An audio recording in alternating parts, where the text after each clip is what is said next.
talked about this because you know well, but I don't think gets enough attention, is the way they're reshaping the people in the press briefing room. More and more of the questions in there are by sycophants. And that is, you don't know that and see that unless you've lived there, but that's a huge, huge problem because it's becoming more of a Kremlin-esque press corps.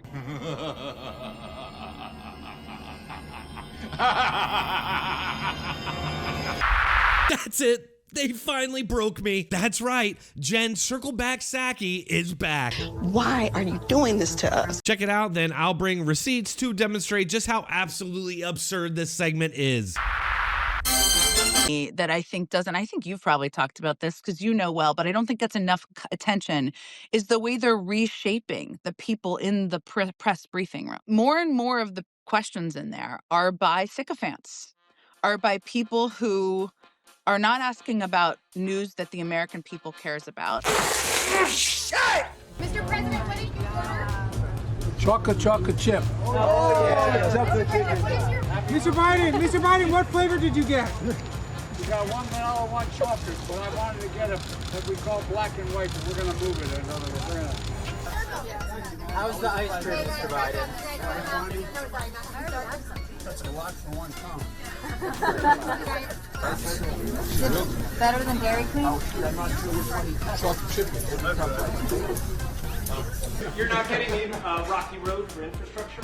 Well, I'll tell you, it's kind of Rocky Road. We're going to get it done. I was in Wilmington before the president was inaugurated. I did ask him about what his favorite ice cream was, and his favorite ice cream was chocolate chip. So that is my update for all of you on that. It's different. More and more of the questions in there are by sycophants, are by people who are not asking about news that the American people cares about, but they're asking about, I mean, literally a question has started more than once. Why is Trump in such good shape, right? Or they are, putting out conspiracy theories. They're people who, and they are getting a lot of the questions. There are some of the people who are in the press pools. This means that reporters who are there to cover MBS being at the White House or to cover Zelensky being at the White House or to ask these questions that Mary Bruce fortunately asked yesterday, there are fewer of them. And that is, you don't know that and see that unless you've lived there, but that's a huge, huge problem because it's becoming more of a Kremlin-esque press corps. Right. And they've invited a lot of reporters from very right-wing media outlets. And you're right. They usually say, I forget, there was one example, like, did you ever believe that you would be the peacemaker?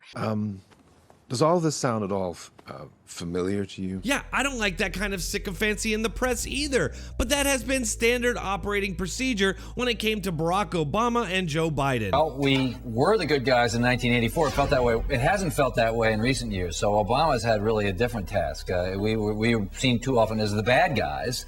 And he has a very different job from Reagan. Was all about America. And you talked about it. Obama is, we are above that now. We're not just parochial. We're not just chauvinistic. We're not just provincial. We stand for something. I mean, in a way, Obama's standing above the country, above the world. He's sort of God. The more things change, the more they stay the same. The media has been going easy on Democrats and Democrat presidents going back at least 20 years. Democrats think that reporters are on their side. They expect reporters to be kind to them and gentle. They expect it because they assume we're liberals and we're going to be on their side. And when we're not, and when we're tough, they feel betrayed. Leslie? And you think it's the biggest issue to campaign on? I think it's one of the biggest scandals I've ever seen, and you don't cover it. You want to talk about... Well, because it can't be verified. You want to talk about insignificant things. I'm telling you. Of course it can be verified. Excuse me, they found the laptop. Leslie. Can't be verified. What can't be verified? The laptop. They feel that there's been a family break of some kind. The Republicans expect us to be tough, and they just accept that we're tough, and we're all treated the same. It's very professional. They don't call you up at night and yell at you.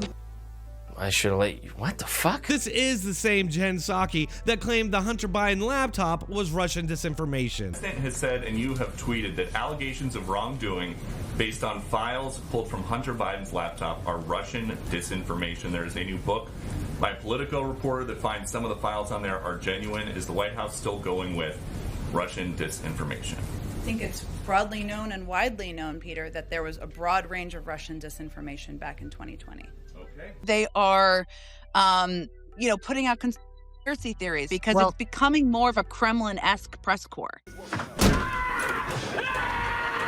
And just to drive this point home about how dishonest these Democrat left-wingers in the media are, check out this interview that Karen Swisher did with Scott Jennings today, where he calls the Democrats and media out for the 51 intelligence experts lie that they told in order to manipulate an election.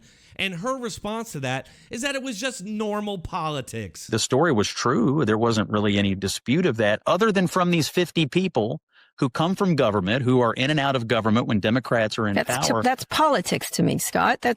I mean, you're not naive. They were making their case, just like you would say Trump just did with whatever issue he has. To flat out lie to the American people, they didn't know that. That was a political argument, but they were saying, this is Russian disinformation. What you're reading is directly out of the Kremlin.